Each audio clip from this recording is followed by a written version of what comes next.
Так, Toyota Grand Highlander ағайын алдарыңызда 7,5 миллион теңгеге басталып тұр. 101 лот нөмірде.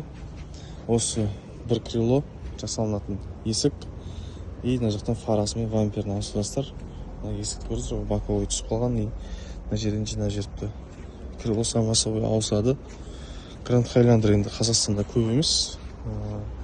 Негізі өте жақсы машина. Мына бізде ағайын 2D 4 қателеспесем турбина, двойной турбинасымен арастан болса да аз шығады. Міне потолоктың airbagтары атқан полный, рульдікі астыңғы жағымен үстіңгі жақ рульдіктің өзі атқан.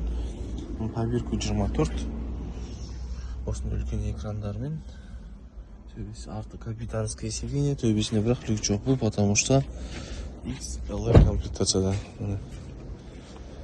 Полноприводный бірақ XL, платинумы болады, XS болады, но соның XL-сы. Кімге қызық осындай көлік қарастырып жүрген болсаңыз, бүгінгі аукционда ойнатылатын варианттарымыздың бірі 101 лот нөмірде. Прямой WhatsApp-қа өтіп жазып сұрай беріңіздер.